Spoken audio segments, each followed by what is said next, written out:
नमस्कार दोस्तों, RS interview की हमारी सीरीज में अब हम शुरू करते हैं। ज्वलंत विषयों के ऊपर क्या एक्सपेक्टेड क्वेश्चंस हो सकते हैं और उन एक्सपेक्टेड क्वेश्चंस के ऊपर क्या हमारे जवाब हो सकते हैं, उन हमारे सवालों के क्या दायरे हो सकते हैं, उन हमारे जवाबों में हम किन किन पहलुओं को सम्मिलित कर सकते हैं। पिछले वाले सीरीज में हमने देखा था कि किस प्रकार के questions, opinion based questions, of hypothetical questions, factual questions, कौन कौन से क्वेश्चंस, किस प्रकार के क्वेश्चंस एक बोर्ड आपसे पूछ सकता है, एक बोर्ड आपसे क्या एक्सपेक्ट करता है। इन सारी बातों पर चर्चा करने के बाद हम अब ज्वलंत विषयों के ऊपर, करंट जो इश्यूज हैं उनके ऊपर क्या एक्सपेक्टेड क्वेश्चंस होते हैं उनको हम देखेंगे। देखिए, फिर से मैं आपको ये बात को याद दिला दूं जो पिछले बार हमने बात की थी कि जो गैर जरूरी बातें हैं उनमें हम ध्यान नहीं देंगे, हम मुद्दे की बात करते हैं। ठीक है, तो अब हम शुरू करते हैं भारत चीन संबंध, जो कि इस समय सबसे ज्यादा ज्वलंत विषय है। भारत चीन संबंधों के संभावित प्रश्न क्या हो सकते हैं और उन संभावित प्रश्नों के हमारे जो जवाब हैं उनके क्या दायरे हो सकते हैं। भारत चीन संबंधों की हम बात करते हैं तो सबसे ज्वलंत विषय है भारत चीन सीमा विवाद। सीमा विवाद के संबंध में जो संभावित प्रश्नों की लिस्टिंग हम करें तो कुछ इस प्रकार के क्वेश्चंस बन सकते हैं कि भारत एवं चीन के मध्य वर्तमान में क्या विवाद है। जो अभी वर्तमान में विवाद हुआ है उसके विवरण आपसे पूछा जा सकता है। इस विवाद के पीछे के क्या कारण हैं। कुछ फैक्चुअल क्वेश्चंस अगर इससे संबंधित पूछे जाएं तो हो सकता है कि अक्साई चिन्ह के बारे में पूछें, पेंगोंग लेक के बारे में पूछ सकते हैं, एलएसी क्या है, एलओसी क्या है, इंटरनेशनल बॉर्डर, इंटरनेशनल जो अंतर्राष्ट्रीय सीमा है वो क्या है। पूछा जा सकता है कि विवाद के पीछे चीन का वास्तविक उद्देश्य क्या है। भारत और चीन के मध्य सीमा विवाद कहाँ कहाँ है। डोकलाम विवाद क्या था जो कि 2017 के अंदर हुआ था, इसको आज के विवाद से कोरिलेट करके पूछा जा सकता है। डोकलाम और गलवान के बीच क्या समानता है, क्या अंतर है, यह भी पूछा जा सकता है। भारत और चीन पड़ोसी हैं, दोनों को दोस्ती कर लेनी चाहिए, आपका इसमें क्या मत है। इस प्रकार के ओपिनियन बेस्ड क्वेश्चन भी पूछे जा सकते हैं। क्या चीन भारत को युद्ध में हरा सकता है, इस प्रकार से आपका ओपिनियन पूछा जा सकता है। तो चलिए शुरू करते हैं। भारत एवं चीन के मध्य वर्तमान विवाद क्या है। इस वर्तमान विवाद में हम उत्तर देने से पहले जो इसकी स्ट्रेटेजिक लोकेशन है जहां पर यह विवाद हुआ है उसको हम देखते हैं। यह है आपका गलवान वैली, गलवान रिवर की वैली है गलवान वैली। उस गलवान वैली में दोनों देशों की सेनाएं आपस के अंदर हिंसक झड़प हुई और उस हिंसक झड़प के बाद तनाव अत्यधिक बढ़ गया। आपको यह उत्तर तैयार करते समय इसकी पूरी पृष्ठभूमि ध्यान से देखनी होगी। और लेकिन साथ ही एक बात गौर करने लायक यह है कि जब आपसे यह पूछा जाता है कि भारत और चीन के बीच वर्तमान विवाद क्या है तो इसको बहुत ज्यादा ना फैलाएं, बहुत छोटा उत्तर ना दें। इस प्रकार का उत्तर दिया जा सकता है जिसमें मुख्य बातों को सम्मिलित किया जा सकता है। जैसे कि अगर आपसे पूछा जाए तो यह हो सकता है, मैं एक संभावना, एक पहलू बता रहा हूं, एक रेंज आपको मैं सजेस्ट कर रहा हूं कि सर भारत एवं चीन के मध्य वर्तमान विवाद सीमा विवाद से संबंधित है। दोनों देशों की सीमाएं लद्दाख क्षेत्र में आमने सामने हैं और 15-16 जून को लद्दाख की गलवान घाटी में एलएसी पर भारत और चीन के सैनिकों के मध्य हिंसक झड़प हुई और उसके पश्चात तनाव अत्यधिक बढ़ गया। आपने ये बता दिया कि वर्तमान विवाद सीमा विवाद से संबंधित है, लद्दाख क्षेत्र के अंदर आमने सामने है, एलएसी के ऊपर 15-16 जून और उसके बाद तनाव अत्यधिक बढ़ गया।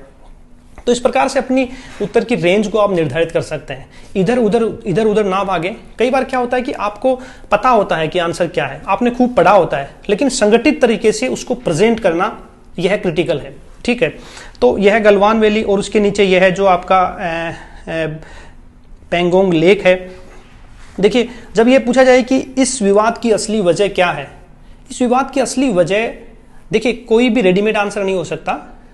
इस विवाद की असली वजह के पीछे 4-5 जो खास कारण हैं उनको हमें समझना होगा और उन्हीं कारणों से मिला करके यह उत्तर बन सकता है। क्या यह जो गलवान वैली है, यह जो पेंगोंग लेक है, यह बहुत ही स्ट्रेटेजिक रूप से अत्यंत महत्वपूर्ण स्थान है।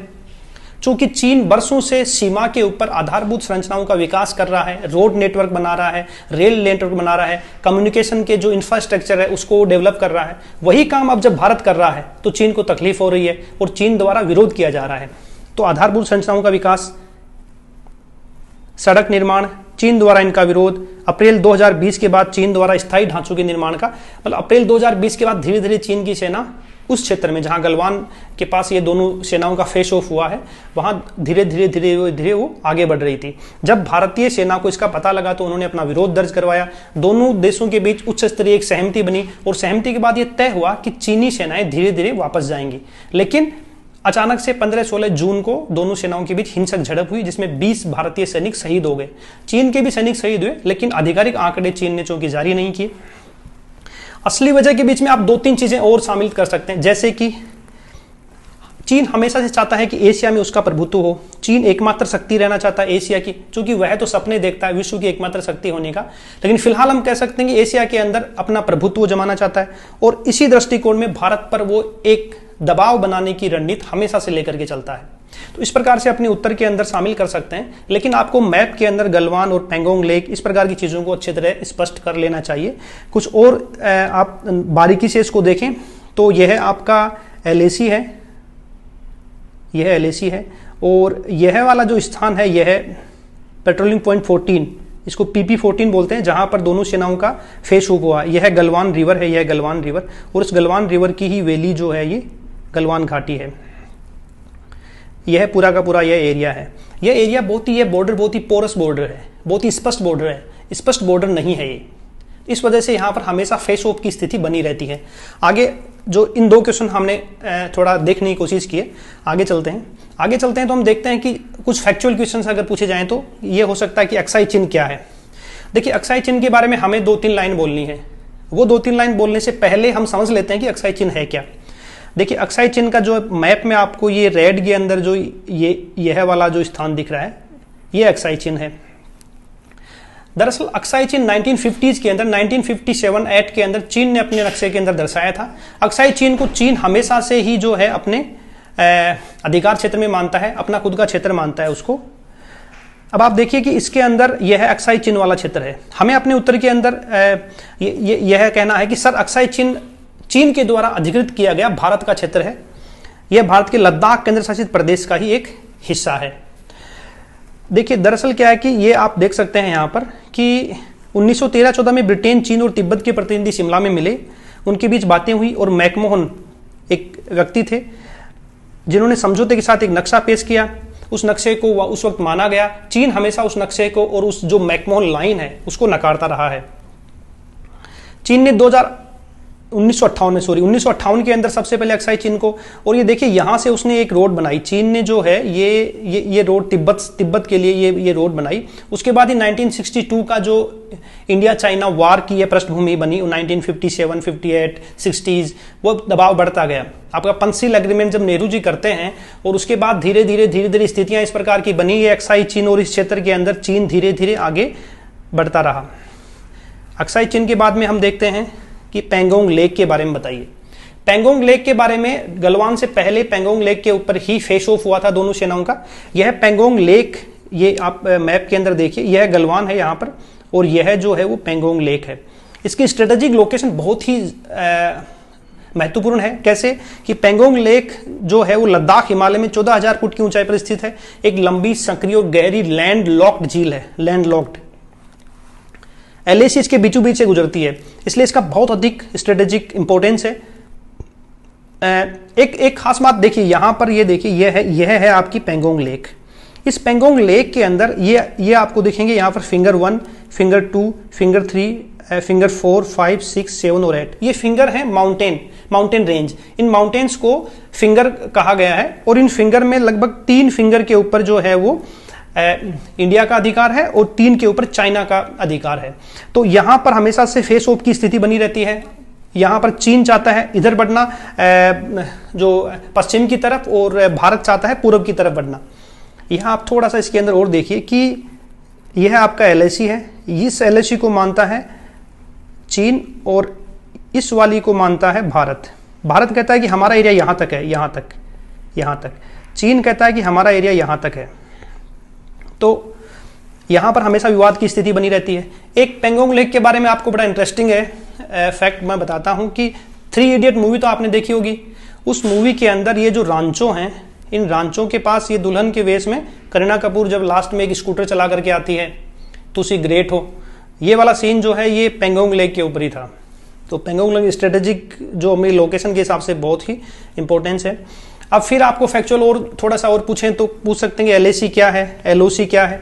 इसके ऊपर हम देखते हैं कि LAC और LOC क्या है। देखिए दरअसल LAC line of actual control, LOC line of control. तो LAC है भारत और चीन के बीच में, ये वाला, ये है LAC है और ये है LOC है। LAC लगभग 4000 किलोमीटर लंबी सीमा रेखा है और यह सीमा रेखा लगभग 3 भागों में बटी हुई है। 3 भागों में इसको हम देखते हैं। एक इसका वेस्टर्न पार्ट जो है वो ये है। इसका सेंट्रल पार्ट जो है ये हिमाचल और उत्तराखंड वाला क्षेत्र है। और इसका ईस्टर्न सेक्टर जो है ये सिक्किम और अरुणाचल प्रदेश वाला भाग जो है वो ईस्टर्न सेक्टर कहलाता है। इसके 3 सेक्टर्स में इसको बांटा जाता है। लाइन ऑफ एक्चुअल कंट्रोल हकीकत में 1914 के अंदर जो शिमला समझौता ब्रिटिश राज और तिब्बत के बीच में हुआ था, उसके बाद यह मैकमोहन लाइन खींची गई थी। धीरे धीरे लाइन ऑफ एक्चुअल कंट्रोल जो कि 1962 के अंदर भारत और चीन के बीच युद्ध हुआ और सीज फायर हुआ। सीज फायर के बाद जो दोनों देशों की सेनाएं आपस में जहां रुक गई, उसके बाद यह जहां जिसका नियंत्रण है, लाइन ऑफ एक्चुअल कंट्रोल, जिसका जहां पर वास्तविक रूप से नियंत्रण है, उसके बीच की जो लाइन खींची गई। 1993 के अंदर चीन ने जाकर के LAC को बॉर्डर के रूप में माना कि यह हमारी सीमा है, लेकिन कभी भी उस स्थान को नहीं मानता जिस स्थान को भारत मानता है, भारत उस स्थान को नहीं मानता जिस स्थान को चीन मानता है। कहने का मतलब यह है कि LAC स्पष्ट नहीं है। दोनों देशों ने अपने अपनी दृष्टिकोण के हिसाब से LAC को आगे पीछे किया हुआ है। जैसे कि अक्साई चीन को हम हमारे मैप के अंदर दिखाते हैं, जबकि चाइना ऐसा नहीं करता है।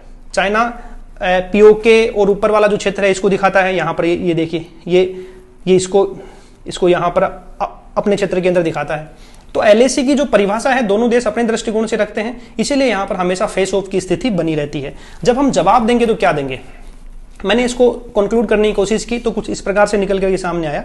जब हमसे पूछा जाए कि LAC क्या है, दोस्तों वही बात कि don't beat around the bush, इधर उधर मत भागिए, संगठित रूप से अपना उत्तर दीजिए और अपने उत्तर में जो प्रश्न पूछा गया उसकी मुख्य बातों को जरूर शामिल कीजिए। मसलन सर LAC भारत एवं चीन के मध्य लगभग 4000 किलोमीटर लंबी सीमा रेखा है, जो पश्चिम में लद्दाख, मध्य में उत्तराखंड, हिमाचल और पूर्व में सिक्किम तक फैली हुई, सिक्किम और अरुणाचल प्रदेश तक फैली हुई है। और 1993 में भारत और चीन इस LAC पर लगभग सहमत हैं। फिर है LOC। सर LOC भारत और पाकिस्तान के मध्य एक विवादित युद्ध विराम सीमा रेखा है। 1947-48 के युद्ध के बाद दोनों सेनाएं जहां पर सीज फायर किया था, उस सीज फायर के बाद 1972 के शिमला समझौते के अंदर इस सीज फायर लाइन को ही लाइन ऑफ कंट्रोल के रूप में मान्यता दी गई। यह इंटरनेशनल बॉर्डर नहीं है, अंतर्राष्ट्रीय सीमा नहीं है।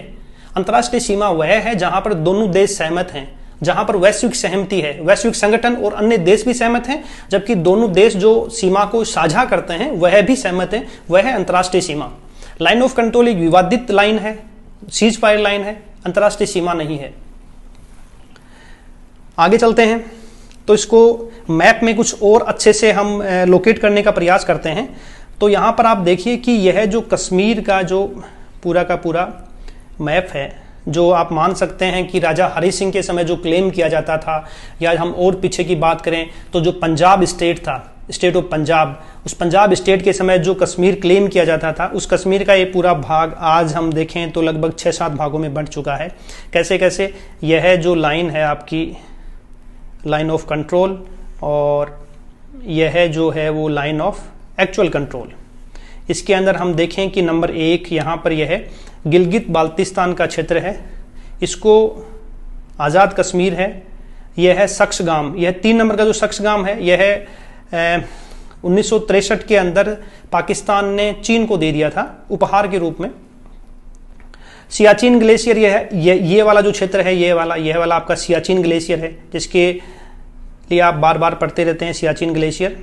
और यह है अपना कश्मीर है, जिसको 2 केंद्र शासित प्रदेशों में विभाजित कर दिया गया है। यह 6 नंबर का जो है वो अक्साई चिन्ह है। अब इसको इस वाले मैप में हम और थोड़ा सा ध्यान से देखते हैं। यह वाला अक्साई चिन्ह है, यह है 1963 के अंदर, यह वाला सक्सगाम है जिसको 1963 में पाकिस्तान ने चीन को दे दिया। यह जम्मू कश्मीर है, यह वाला गिलगित बाल्टिस्तान, और यह आज़ाद कश्मीर के रूप में है। हमको दरअसल क्या है कि ज्योग्राफिकल लोकेशन, यह जियोपॉलिटिक्स समझने में हमारी मदद करेगा। जो भू राजनीति है, अपने मेंस में भी अपना जियोपॉलिटिक्स जो है वो अपना टॉपिक है, ज्योग्राफी मेंस का जो पेपर है उसके अंदर जियो पॉलिटिक्स बाकायदा मेंशन किया हुआ है। और यह जो जियो पॉलिटिक्स है इसको समझना हमारे डे टू डे लाइफ के अंदर भी अच्छा है, इंटरव्यू के लिए भी अच्छा है, मेंस के लिए, प्रीलिम्स के लिए और इंटरव्यू के लिए, सभी के लिए अच्छा है। तो उसके लिए सबसे बेस्ट तरीका है आप मैप के ऊपर लोकेट करके समझें कि कौन सी चीज़ कहाँ पर है, किसका कहाँ पर जो अधिकार है। आगे चलते हैं तो डोकलाम विवाद जो कि 2017 के अंदर हुआ था। आपको याद हो तो 2016 के इंटरव्यू भी इसी वक्त हो रहे थे 2017 के अंदर, जिस वक्त डोकलाम का इशू रेज हुआ था और फिर से वही गलवान का इशू रेज हुआ है।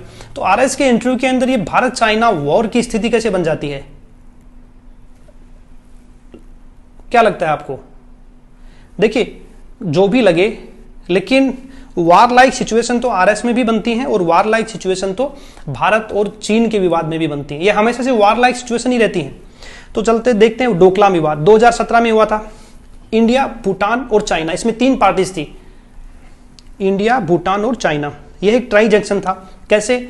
भूटान, चीन और भारत के बीच में एक छोटा सा ट्राई जंक्शन है, बहुत ही इंपॉर्टेंट जो लोकेशन है ये। इसको हम देखते हैं यहाँ मैप के अंदर।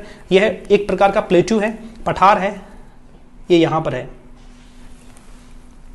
हुआ क्या था कि दोनों देशों के सैनिकों का जमावड़ा तब लगना शुरू हुआ जब चीनी सैनिकों ने भूटान के क्षेत्र में एक कच्ची सड़क का निर्माण शुरू किया और भारत ने इसका विरोध किया। वजह यह थी कि अगर इस ट्राई जंक्शन के ऊपर चीन का अधिकार होता है तो चीन भारत के चिकन नेक तक पहुंच सकता है, जिस चिकन नेक के सारे वह अपने नॉर्थ ईस्ट के जो स्टेट्स हैं उनके अंदर प्रवेश करता है।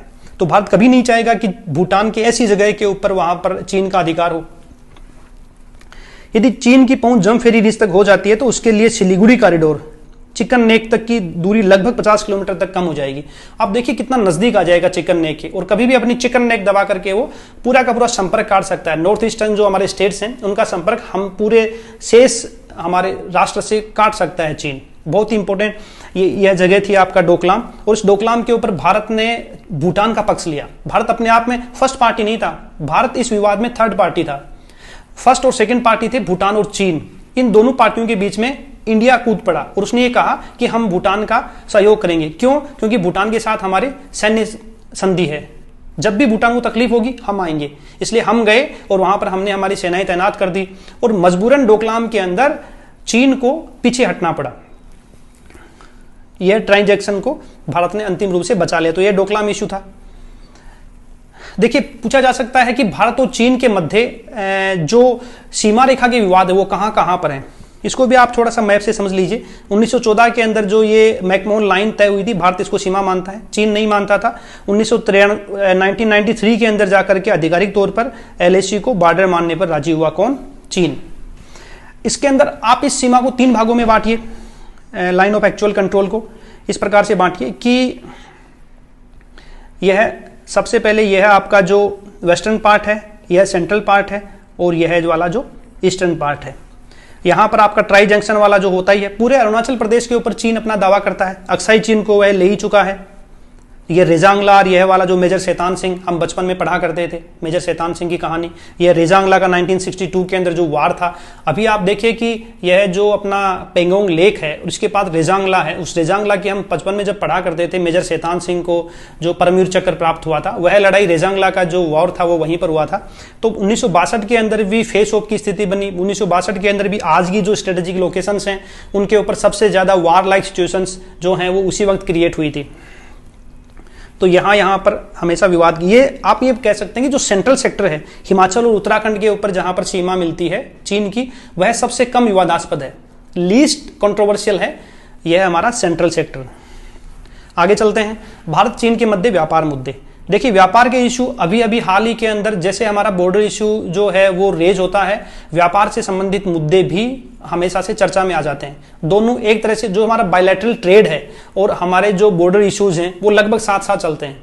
यह एक विवाद का विषय भी है। यूनियन पब्लिक सर्विस कमीशन के पास एक बार एक प्रश्न आया था कि भारत और चीन के मध्य जो विवाद हैं उनमें यह माना गया था कि जैसे जैसे हमारे व्यापारिक मुद्दे, व्यापारिक जो संबंध है वह बढ़ेंगे, वैसे वैसे हमारे जो सीमाई विवाद है वह हल होते जाएंगे। लेकिन हकीकत में ऐसा हुआ नहीं। दरअसल ये प्रश्न जो है वो मुझे याद नहीं कब आया था और एग्जैक्ट इसकी लैंग्वेज ही मुझे नहीं पता, लेकिन हकीकत में ये प्रश्न ऐसे था कि इस प्रकार की कल्पना की गई थी कि भारत और चीन के मध्य द्विपक्षीय व्यापारिक समझौते अगर आगे बढ़ते हैं, अगर विकसित होते हैं, तो धीरे धीरे सीमाई विवाद कम होते जाएंगे। लेकिन यह परिकल्पना सच साबित नहीं हुई। आलोचनात्मक परीक्षण कीजिए, ऐसा कोई क्वेश्चन था और यह बात सच भी साबित हुई है। लगभग 4-5 साल पहले कोई यह प्रश्न आया होगा।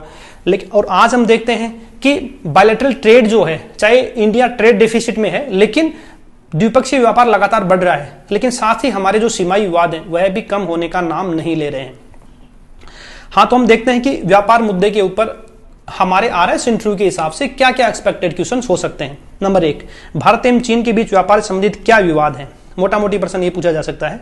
दूसरा प्रश्न, अभी चीनी उत्पादों का बहिष्कार, तो चीनी उत्पादों का बहिष्कार क्या उचित है? आपका क्या मत है? क्या करना चाहिए? तो इस प्रकार के ओपिनियन क्वेश्चन पूछे जा सकते हैं। ये एप्स पर प्रतिबंध लगाया था, अभी चीनी एप्स के ऊपर 59 एप्स गवर्नमेंट ऑफ इंडिया ने बैन कर दिए थे, तो ये इसको आप कहां तक उचित मानते हैं? कुछ जो इकोनॉमी के क्वेश्चंस हैं भारत और चीन के बीच, जब हम व्यापार मुद्दों की बात करते हैं तो इकोनॉमी ऑफ स्केल क्या है, ट्रेड इम्बैलेंस क्या है या नेगेटिव ट्रेड बैलेंस क्या है, यह पूछा जा सकता है। अच्छे क्वेश्चंस हैं, पूछे जाने चाहिए। मैं तो चाहता हूं कि जब आप इंडिया चाइना की बात करते हैं तो अच्छे वाले क्वेश्चंस आप तैयार करके जाइए। अगर आपकी किस्मत ठीक है, अगर वो दिन आपका है, तो ये वाले क्वेश्चन अगर आपसे पूछे जाते हैं और आप इनका आसानी से और अच्छे तरीके से कॉन्सेप्चुअल जवाब दे देते हैं तो ये बहुत ही अच्छा इंपैक्ट डालेगा। डंपिंग क्या है, भारत और चीन के बीच व्यापार घाटा कितना है, यह यहां से ही बन जाएगा।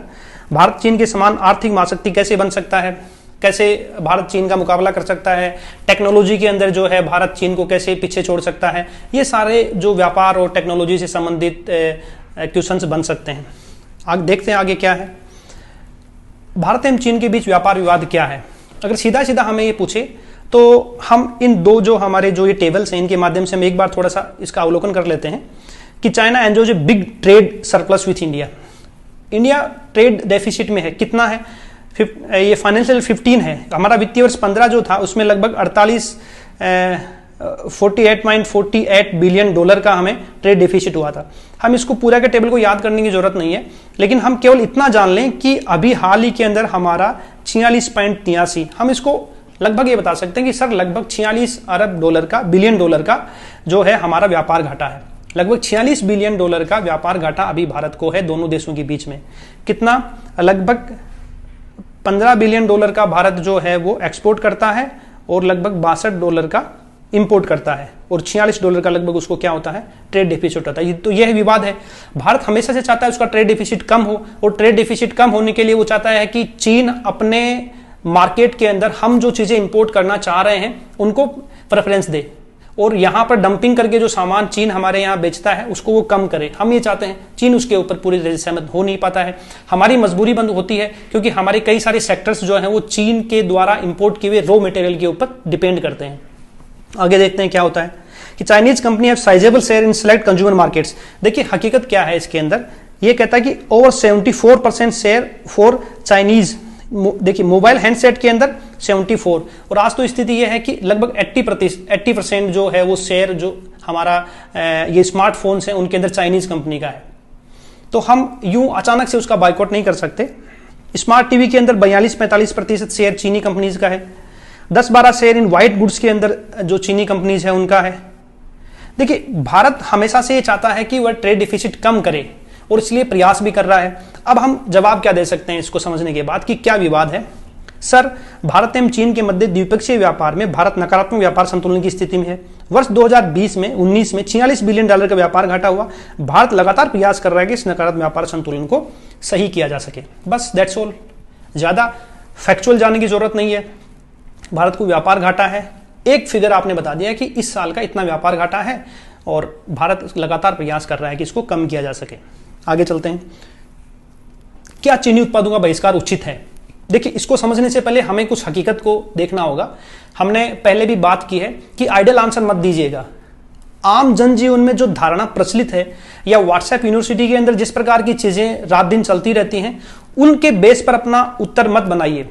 आपका उत्तर होना चाहिए बहुत ही कंक्रीट उत्तर होना चाहिए, और उसके लिए आप सब्सटेंशिएट कीजिए अपने उत्तर को एग्जाम्पल से, लॉजिक से, डेटा से। ठीक है, तो कैसे करेंगे?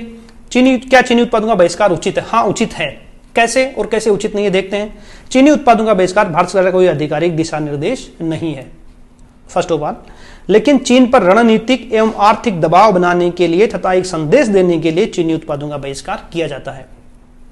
अब क्या यह संभव है कि हम चीनी उत्पादों का बहिष्कार कर सकते हैं? इसके लिए मैं आपको दो एग्जांपल देता हूं। एक है एपीआई। एपीआई कहते हैं एक्टिव फार्मास्यूटिकल इंग्रेडिएंट्स। हमारा फार्मास्यूटिकल सेक्टर जो है वह हम सस्ती दवाओं का निर्यात करते हैं, हम सस्ती दवाएं जो हैं वो निर्मित करते हैं। सस्ती दवाओं के मैन्युफैक्चरिंग में भारत अग्रणी है। अफ्रीका के अंदर हम खूब दवाएं बेचते हैं, जो विकासशील देश हैं उनके अंदर हम खूब सस्ती दवाएं बेचते हैं। लेकिन क्या आपको पता है कि इन दवाओं का निर्माण चीन द्वारा भेजे गए कच्चे माल पर डिपेंड करता है, और उस कच्चे माल को एपीआई कहते हैं, एक्टिव फार्मास्यूटिकल इंग्रेडिएंट्स। भारत के स्मार्टफोन के अंदर आप देखिए कि Chinese brands including Xiaomi, Oppo, Vivo, Realme, OnePlus, इन सब का शेयर कितना है? 80%। तो क्या यह संभव है कि 80% स्मार्टफोन का जो मार्केट है वह अचानक से समाप्त कर दें, और हमारा जो लावा और इंटेक्स और ये जो हमारे जो देसी ब्रांड हैं वह अचानक से इनकी स्थान ले लेंगे? यह पॉसिबल नहीं है, इसलिए यह लॉजिकल नहीं है। हम बहिष्कार करते हैं, इसका एक अलग कारण है। क्या? हम एक संदेश देते हैं, एक रणनीतिक दबाव बनाते हैं उसके ऊपर, हम कुछ थोड़ा सा आर्थिक दबाव भी बनाते हैं। अमेरिका के बाद भारत चीन का सबसे बड़ा व्यापार भागीदार है। ठीक है, भारत के कुल आयात में चीन की हिस्सेदारी कितनी है? लगभग 14%। तो जिस टोटल इंपोर्ट के अंदर जिस पार्टी की 14% हिस्सेदारी हो, उसको अचानक से मार्केट से बाहर कर देना पॉसिबल नहीं है। भारत के अनेक जो हैं वो कंज्यूमर गुड्स हैं, फार्मा सेक्टर है, छोटी मशीनें हैं, इनके लिए भारत के जो सेक्टर्स हैं वो चीन के ऊपर डिपेंड करते हैं, पूरी तरह से डिपेंड करते हैं। इसलिए हम चीनी उत्पादों का बहिष्कार पूरी तरह से नहीं कर सकते, लेकिन हमें यह एक राजनयिक की तरह जवाब देना है। कैसे?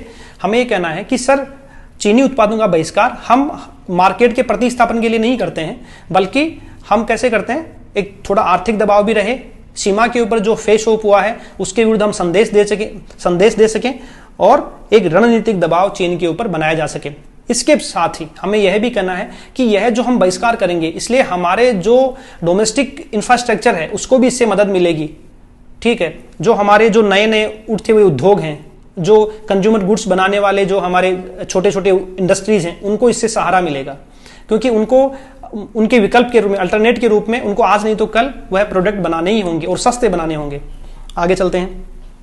अभी चाइनीज ऐप के ऊपर प्रतिबंध लगाया गया, वह कहां तक उचित है? देखिए, चाइनीज ऐप के ऊपर प्रतिबंध लगाया, जो गवर्नमेंट ऑफ इंडिया ने जो स्टैंड लिया है वो हमें साफ साफ कहना है कि भारत की सुरक्षा एवं संप्रभुता के दृष्टिकोण से और हमारे नागरिकों की निजता के लिए चीनी ऐप के ऊपर प्रतिबंध लगाया गया है। नेशनल सिक्योरिटी एंड सॉवरेंटी और हमारी राइट टू प्राइवेसी, इन दो तीन बातों को कहा गया है। एक दूसरी बात कही गई कि चीनी जो चीनी ऐप हैं, वह कंपनियां हमारे नागरिकों का यूजर डेटा चीन के साथ शेयर करते हैं, जो कि हमारी गोपनीयता के लिए, सुरक्षा के लिए हानिकारक है। यह बोल करके गवर्नमेंट ऑफ इंडिया ने चीनी ऐप के ऊपर प्रतिबंध लगाया है। अब देखिए, दरअसल क्या है कि हमें दो तीन चीजें देख लेनी है, इसके प्रोज क्या क्या है, यानी इसके जो प्लस में है वो क्या है। देखिए, ये प्रेशर टेक्निक है। ठीक है, अच्छी बात है। 59 ऐप्स को अचानक से आपने बंद कर दिया तो एक प्रकार का प्रेशर बनता है, संदेश जाता है कि भारत जो है वो क्या है, हार्ड पावर है, सॉफ्ट पावर नहीं है। पहले जो सॉफ्ट पावर था ना हमारा फॉरेन पॉलिसी के अंदर, हम कल्चर को प्रमोट करेंगे, हमारे पंचशील सिद्धांतों को प्रमोट करेंगे, हम हमारी जो विदेश नीति की जो सरल और हम अहिंसा को प्रमोट करेंगे, सत्य को प्रमोट करेंगे, यह हमारा सॉफ्ट पावर था। आज हम हार्ड पावर बनने की ओर धीरे धीरे अग्रसर हो रहे हैं। हमारा look east policy, act east policy बनता जा रहा है। हार्ड पावर मतलब मिलिट्री और इकोनॉमिक पावर हम दिखाना चाहते हैं, वह हार्ड पावर। ये एक प्रेशर टेक्निक है। सेल्फ रिलायंस, अभी आत्मनिर्भर भारत अभी चला है, आपको पता ही है। तो आत्मनिर्भर भारत की दिशा में एक कदम चीनी ऐप के ऊपर प्रतिबंध लगाना भी है। कैसे? दरअसल जब टिकटॉक बंद हो गया तो जो टिकटॉकिए हैं उनको तो टिकटॉक चाहिए, उनको तो एकदम बिल्कुल एडिक्शन सा हो गया था ना टिकटॉक का। तो उनके एडिक्शन की पूर्ति के लिए, उस डिमांड सप्लाई के लिए कुछ भारतीय एंटरप्रेन्योर, जो आईटी एंटरप्रेन्योर हैं, वो जरूर कुछ ना कुछ टिकटॉक जैसा ले आएंगे। तो यह हमारे सेल्फ रिलायंस, आत्मनिर्भर भारत की दिशा में भी हमारे जो छोटे छोटे आईटी एंटरप्रेन्योर हैं उनके लिए भी बेनिफिशियल होगा। डेटा सिक्योरिटी, डेटा यूजर्स का डेटा वहां दिया जा रहा है तो डेटा सिक्योरिटी के लिए भी ठीक है। नेशनल सिक्योरिटी, प्राइवेसी के लिए, तो ये है तो इसके प्रोज। फिर देखते हैं इसके कॉन्स क्या है। देखिए, तो इंटरनेट फ्रीडम के खिलाफ जो चीन ने कहा है, साफ साफ बात है कि तो दूसरी वाली पार्टी करिए, उसको हमें यहाँ रख देना है। अगर मान लीजिए हमसे पूछा जाता है कि इससे नुकसान क्या है, सर नुकसान एक तो इंटरनेट फ्रीडम, जो सब लोगों ने कहा है, आलोचकों ने जो कहा है, हमें ये नहीं कहना है। गवर्नमेंट ऑफ इंडिया ने डिसीजन ले लिया तो we are with our government, ठीक है। तो लेकिन हमें ये कहना है कि सर आलोचकों ने या चीन ने जैसा कहा है कि है तो एक तो इंटरनेट फ्रीडम के खिलाफ है, WTO रूल्स, WTO के जो रूल्स हैं उनके खिलाफ है, और दूसरी बात एक यह भी कहा जा रहा है सर कि इससे चीन की अर्थव्यवस्था के ऊपर नगण्य भी प्रभाव नहीं होगा, जबकि भारत में इसके इतने सारे यूजर्स थे। यह भी कहा जा रहा था कि लोग टिकटॉक चला चला करके ही इंटरनेट चलाना सीख गए, तो इससे कोई खास फर्क पड़ने वाला नहीं। ये बात कौन करें? आलोचक कह रहे हैं। उन आलोचकों की बात आप इंटरव्यू बोर्ड के सामने रख रहे हैं। हम इसको कंक्लूड करते हैं। देखिए यहां पर एक मैंने टेबल दी हुई है कि कितने यूजर्स थे। शेयरइट के 200 मिलियन यूजर हैं, यूसी ब्राउजर के 130 मिलियन यूजर हैं, टिकटॉक के 120 मिलियन यूजर हैं, एमआई कम्युनिटी के 80 मिलियन यूजर हैं, हेलो के 50 मिलियन, तो टोटल 300 मिलियन यूजर इन सारे ऐप्स के भारत के अंदर थे। इसको कंक्लूड करें तो ऐसा कुछ कहा जा सकता है, कोई रेडीमेड आंसर नहीं है। सर चाइना के ऐप पर प्रतिबंध लगाना हमारी राष्ट्रीय सुरक्षा एवं संप्रभुता और नागरिकों की निजता के लिए लगाया गया है, जो कि उचित है। सर चाइनीज कंपनियां भारतीयों का यूजर डेटा चीन के साथ शेयर करती हैं, जो कि भारत की सुरक्षा एवं गोपनीयता के लिए खतरा बन सकते हैं। That's all. वो फिर भी कहते हैं नहीं लगाया जाना सही नहीं है, सही नहीं। सर मेरा यही मत है इसके अंदर। फिर भी वो कहते हैं सर आप मुझसे अधिक बुद्धिमान हैं, अधिक ज्ञानी हैं, तो निश्चित रूप से सर आपकी बात सही हो सकती है, लेकिन सर मेरा मत इसमें यही है। जी सर, बस दैट्स ऑल, कट लो वहां से। हाँ, तो अब जब इकोनॉमिक हमारे रिलेशंस की, बायलैटरल ट्रेड की बात चल रही है, तो दो तीन चीजें हैं जो यहां हमें देखनी चाहिए। एक है इकोनॉमी ऑफ स्केल। क्या है? एक है आपका इकोनॉमी ऑफ स्केल। इसको हम देखते हैं कि इकोनॉमी ऑफ स्केल, देखिए दरअसल क्या है, इसका साफ साफ जो अर्थ है वही है, प्रोडक्शन को बढ़ाओ, कॉस्ट को लो करो। जितना आप प्रोडक्शन बढ़ाते जाएंगे, बड़ी चीजों का कम प्रोडक्शन की बजाय छोटी चीजों का बहुत अधिक प्रोडक्शन करो, तो इंक्रीजिंग प्रोडक्शन और लॉवरिंग कॉस्ट। ये देखिए यहां पर एक ग्राफ से समझाया गया है कि एवरेज कॉस्ट पर यूनिट धीरे धीरे आपका क्या होता जाएगा? कम होता जाएगा, अगर गुड्स आपकी बढ़ती जाएंगी। एक पॉइंट ऐसा आएगा कि आपकी जो कॉस्ट है वह मिनिमम होगी। चीन ऐसा ही करता है। चीन का जो इकोनॉमी है वह पूरा का पूरा इकोनॉमी स्केल के प्रिंसिपल पर चलता है। चीन धड़ाधड़ सामान बनाता है, खूब मैन्युफैक्चरिंग करता है, और खूब मैन्युफैक्चरिंग करता है, वहां पर लेबर कॉस्ट कम है, वहां पर लैंड एक्विजिशन जो है वो करना बहुत आसान है, टेक्नोलॉजी जो है वो बहुत जो है अपग्रेडेड है, R&D के ऊपर खूब पैसा खर्च करता है। चीनी मैन्युफैक्चरिंग कंपनीज को चाइनीज बैंक खूब लोन देते हैं, चीनी ट्रेड कंपनीज को चाइनीज बैंक खुल करके लोन देते हैं, गवर्नमेंट का फुल सपोर्ट होता है। तो लेबर, लैंड और ये जो सिंगल विंडो सिस्टम, ये सारी की सारी जो चीजें फेवरेबल कंडीशंस हैं, तो इसलिए चीन जो है वो प्रोडक्शन करता रहता है, तो उसका इकोनॉमी ऑफ स्केल की वजह से कॉस्ट है वो बहुत ही कम आती है, और इस कॉस्ट की वजह से वो क्या कर पाता है, इससे जुड़ा हुआ एक शब्द है डंपिंग। देखिए डंपिंग जो है एक टेक्निकल चीज है, इसको हम सीधे अगर कहेंगे तो किसी देश के एक निर्माता द्वारा किसी उत्पाद को या तो इसकी घरेलू कीमत से नीचे या इसकी उत्पादन लागत से कम कीमत पर किसी दूसरे देश में निर्यात करना, यानी खुद के यहां जो आती है उससे भी कम कीमत के ऊपर बेच देना, डंपिंग कहलाता है। और उसका मकसद होता है सामने वाले कंट्री के मार्केट को कैप्चर कर लेना। अभी भारत सरकार ने 5 साल पहले जो है वो 25 वस्तुओं के ऊपर एंटी डंपिंग ड्यूटी लगाई थी। चाइना के जो प्रोडक्ट्स हैं उनके ऊपर एंटी डंपिंग ड्यूटी लगाई थी। अभी हाल ही के अंदर एक समाचार आया था कि भारत सरकार उस एंटी डंपिंग ड्यूटी को एक्सटेंड करने जा रही है। हम आगे देखते हैं, एक इश्यू आता है BRI और OBOR, belt and road initiative, one belt one road. इसके ऊपर आपको जरूर देखना है। अच्छा, इसके ऊपर अगर आप जब देखते हैं तो देखिए इस मैप से फिर मैं आपको बताऊंगा कि जो ज्योग्राफिकल लोकेशन है उसको आप जरूर देखिएगा।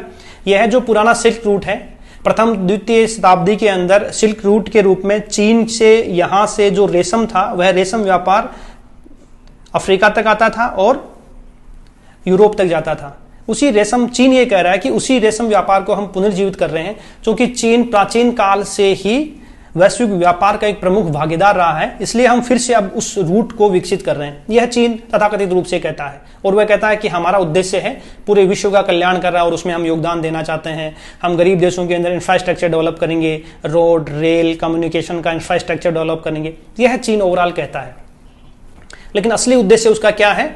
एकमात्र आर्थिक महाशक्ति बनना, अमेरिका के ऊपर दबाव बनाना, चीन में प्रभुत्व स्थापित करना, जापान और इंडिया को जो है वो काउंटर बैलेंस करना, इस प्रकार की उसकी जो हिडन एजेंडा हमेशा से रहता है। जो डेट ट्रैप के अंदर फंस रहे हैं, ये बेल्ट एंड रोड इनिशिएटिव की वजह से जो देशों में जहां उसने इन्वेस्टमेंट किया है वो चीन के डेट यानी उधार के कर्ज में जो था उसमें लगभग फंस गए हैं, और अब उनसे एक प्रकार से ये न्यू कोलोनाइजेशन की सी चीज हो रही है। तो इसके ऊपर अगर आपसे, जैसे BRI के ऊपर आपने खूब पढ़ा होगा अब तक, तो क्या पूछ सकते हैं? पूछने के लिए पूछ सकते हैं कि क्या है ये, इसके अंदर चीन का क्या उद्देश्य है, भारत का इसमें क्या स्टैंड है। अच्छा, भारत के जो स्टैंड है उसके पीछे क्या कारण है, इसके लिए आप CPEC को पढ़िएगा, China Pakistan economic corridor. China Pakistan economic जो सिनजियांग से ग्वादर पोर्ट तक चीन ने बनाया है, जो भारत के POK से गुजरता है, ये यहाँ वाला ये चीज सिनजियांग से ग्वादर तक लगभग 3000 किलोमीटर का जो ये है इंफ्रास्ट्रक्चर का पूरा रेंज है, जिसमें रेल, रोड और कम्युनिकेशन इंफ्रास्ट्रक्चर चीन ने डेवलप किया है कि अगर वह सीधा यहाँ पर उसको सी रूट मिल जाएगा तो ग्वादर पोर्ट तक उसने इंफ्रास्ट्रक्चर डेवलप किया। उसका भारत ये मानता है कि भारत की संप्रभुता और सुरक्षा के खिलाफ है, क्योंकि एक तो पाक ऑक्यूपाइड कश्मीर से जाता है और एक पूरा का पूरा भारत की सीमा से होते हुए लगभग नजदीक से निकलता है। तो इस BRI में भारत के जो नेबरिंग कंट्रीज हैं उनका क्या स्टैंड है, तो इसको आपको ठीक ठाक तरीके से देख लेना है और इन क्वेश्चंस को विजुलाइज कर लेना है, इमेजिन कर लेना है कि इस प्रकार का क्वेश्चन पूछा जाएगा तो मैं ये जवाब दूंगा। वन बेल्ट वन रोड, एक सी रूट है और एक लैंड रूट है, रोड रूट है। अच्छा, इसके लिए स्ट्रिंग ऑफ पर्ल्स भी आप लोग देख लीजिएगा, मोतियों की माला, जो भारत यहाँ पर ग्वादर से लेकर के हम्बनटोटा से लेकर के सितवे जो आपका पोर्ट है यहाँ तक, ये इस प्रकार से भारत को जो मोतियों की माला पहनाने का प्रयास कर रहा है चीन, यहाँ से ऐसे ऐसे स्ट्रिंग ऑफ पर्ल्स को भी आप लोग थोड़ा सा देख लीजिएगा। ठीक है, अब हम देखते हैं कि जो hypothetical questions, opinion based questions क्या हो सकते हैं चीन के लिए। देखिए, फिर आपसे ये पूछा जा सकता है कि भारत क्या कर रहा है, भारत के पास क्या उपाय है, भारत कैसे आगे निकल सकता है। इन चीजों को आपको सोचना है। मैं आपको कुछ पहलू इसके अंदर जो हो सकते हैं, कुछ आइडियाज जो हो सकते हैं वो दे सकते हैं। देखिए, एक तो भारत जो कर रहा है वह है स्ट्रेटेजिकली, जो रणनीतिक रूप से इंटरनेशनली कर रहा है, एक डोमेस्टिकली कर रहा है। भारत खुद एक आर्थिक महाशक्ति बनने के लिए प्रयास कर रहा है। उसके लिए वह अपनी मैन्युफैक्चरिंग को ठीक कर रहा है, अपने यहाँ पर जो लॉज हैं उनको ठीक कर रहा है, लेबर लॉज को ठीक कर रहा है, लैंड एक्विजिशन को ठीक कर रहा है, ताकि हमारा इंडस्ट्री सही हो सके, जो हम आंतरिक रूप से ठीक करने की कोशिश कर रहे हैं। अगर बाहरी रूप से, अंतर्राष्ट्रीय रूप से हम देखें तो भारत क्या कर रहा है, यहाँ पर जो आसियान कंट्रीज हैं, हमारी act east look east policy थी 1991-92 नरसिम्हा राव के समय, उस लुक ईस्ट पॉलिसी को हम एक्ट ईस्ट पॉलिसी में बदल चुके। अब हम कर चुके CCC, यानी कॉमर्स, कल्चर और कनेक्टिविटी, इसमें हम उसको बदल चुके। यानी अब हम एग्रेसिव होकर के ये वाले जो कंट्रीज हैं, ये दक्षिण पूर्वी एशियाई देश जो हैं, जो चीन के पड़ोसी हैं, जिनका चीन के साथ विवाद रहता है, यानी दुश्मन का दुश्मन दोस्त होता है। ठीक है, तो दुश्मन का दुश्मन दोस्त होने के इस राजनीतिक सिद्धांत को अपनाते हुए हम क्या कर रहे हैं, चीन का जो इस दक्षिणी चीन सागर जिन देशों से विवाद है उनके साथ हम भी गठबंधन करना शुरू कर रहे हैं। ऑस्ट्रेलिया से हम लोग गठबंधन कर रहे हैं, न्यूजीलैंड से हम लोग गठबंधन कर रहे हैं, एक है अमेरिका के साथ और एक जापान के साथ। इस प्रकार से जिनका चीन के साथ विवाद की स्थिति है, हम उनके साथ रणनीतिक समझौते कर रहे हैं और चीन के ऊपर दबाव की रणनीति पर काम कर रहे हैं। तो इस प्रकार से आप अपना उत्तर में सम्मिलित कर सकते हैं कि क्या भारत चीन को युद्ध में हरा सकता है, क्यों हरा सकता है। 1962 का इंडिया थोड़ी है भारत जो आज हरा सकता है। हम आर्थिक और सैन्य दृष्टिकोण से चीन से कम नहीं है। निश्चित रूप से अगर युद्ध होता है तो भारत चीन को हरा सकता है। यद्यपि मैं व्यक्तिगत रूप से ये मानता हूं कि युद्ध किसी भी समस्या का समाधान नहीं है, लेकिन अगर भारत की सुरक्षा और संप्रभुता पर आंच आती है, भारत की सुरक्षा और संप्रभुता अगर हमला होता है, तो भारतीय किसी से भी पीछे नहीं है। आंखों में चमक और चेहरे पर रौनक ला करके इस प्रकार का जवाब हम दे सकते हैं। भारत किस प्रकार से चीन के समान आर्थिक महाशक्ति बनता है? देखिए, आर्थिक महाशक्ति बनने के लिए जो चीजें चीन ने की थी वह हमें भी करनी चाहिए। हालांकि वहां पर जो रिजीम है, यानी जो शासन जिस प्रकार का है, यहां पर जो शासन है उसमें मूल अंतर है। वहां कम्युनिस्ट लोग हैं, यहां पर लोकतंत्र है, तो चीजें सेम टू सेम यहां पर अप्लाई नहीं हो सकती। इसलिए हम हमारा इकोनॉमी ऑफ स्केल को बढ़ाएं, R&D के ऊपर बहुत ज्यादा खर्चा करें। कितना कम खर्चा R&D के ऊपर करता है, जिससे हमारी टेक्नोलॉजी अपग्रेड नहीं हो पाती, इसलिए हम वहां से मजबूरन जो है वो चीजें इंपोर्ट करते हैं। ये सारी चीजें हम बता सकते हैं। भारत चीन और पाकिस्तान को किस प्रकार प्रतिसंतुलित कर सकता है? बिल्कुल निश्चित रूप से इन्हीं चीजों को लेकर के कर सकता है। भारत अपने नेबरिंग कंट्री जो है, नेपाल है, भूटान है, बांग्लादेश है, श्रीलंका है, म्यांमार है, इनके साथ जितने अच्छे संबंध रखेगा उतना ही चीन और पाकिस्तान क्या रहेंगे? दबाव में रहेंगे। अच्छा, चीन से निपटने के लिए भारत सरकार को क्या सुझाव देंगे? आपसे पूछा जाए कि चीन से निपटने के लिए भारत सरकार को आप क्या सुझाव देंगे, तो सीधी सी बात है, हम भारत सरकार सबसे पहले तो कहेंगे भारत सरकार जो कर रही है वो बेस्ट कर रही है। इसके अलावा जब मुझसे पूछा जाएगा तो मैं ये कहूंगा कि चीन पर दबाव के लिए आसियान कंट्रीज के साथ, दक्षिण पूर्वी एशियाई देशों के साथ भारत को और अधिक एग्रेसिव होकर के पॉलिसी अपनानी चाहिए। साउथ चाइना सी के ऊपर भारत को स्पष्ट रूप से दक्षिण पूर्वी एशियाई देशों का पक्ष लेना चाहिए। तिब्बत के ऊपर भारत को धीरे धीरे एक दबाव बनाना चाहिए। मैं आपको याद दिलाऊं कि बलूचिस्तान के ऊपर पाकिस्तान एक दबाव मानता है। हम बलूचिस्तान का नाम सार्वजनिक रूप से कभी नहीं लिया।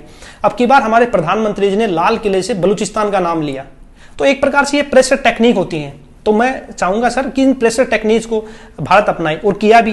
जैसे हमारे प्रधानमंत्री जी ने कश्मीर में, वहां लद्दाख में जाकर के जो स्पीच दिया, हमारे जो डिफेंस मिनिस्टर है वो वहां जाकर के, तो यह एक प्रेशर टेक्निक होती है। इससे एक संदेश दिया जाता है, एक मैसेज दिया जाता है। तो पहले सबसे पहले हम क्या काम करेंगे? एक मैसेज देने का काम करेंगे। और फिर क्या काम है? हम डोमेस्टिकली यानी घरेलू रूप से हम जो कर सकते हैं कि हमारी जो इकोनॉमी है उसको मजबूत करने का प्रयास करेंगे। सैन्य क्षेत्र के अंदर जहां पर हम पिछड़े हुए हैं वहां पर हम मजबूत होने का प्रयास करेंगे। तो इस प्रकार से हम सारी चीजों को लेकर के चल सकते हैं, और यही सारी चीजें जो है हमें एक आर्थिक महाशक्ति बना सकती हैं। एशिया के अंदर हमें जो है मजबूत स्थिति के अंदर बना सकती हैं। तो दोस्तों, इसी प्रकार से हम हमारे जो करंट इश्यूज हैं उनकी रेंज को लेकर के चलेंगे, और इसी प्रकार से हम लेकर के चलेंगे कि क्या एक्सपेक्टेड क्वेश्चंस हो सकते हैं और हमारे जवाबों के दायरे क्या हो सकते हैं। उम्मीद है आपकी जो तैयारी है वह बहुत अच्छी चल रही होगी, बहुत ही सही लाइन और लेंथ में चल रही होगी। आपको जो है वो अब अपने मस्तिष्क को बिल्कुल एकदम कूल और सेंट्रिक कर देना चाहिए। बहुत अधिक इधर उधर आपको दौड़ भाग करने की आवश्यकता नहीं है। एकदम कूल रहिए, कॉन्फिडेंट रहिए, और अपने तैयारी को और अच्छा और बेहतर करते जाइए। Thank you very much.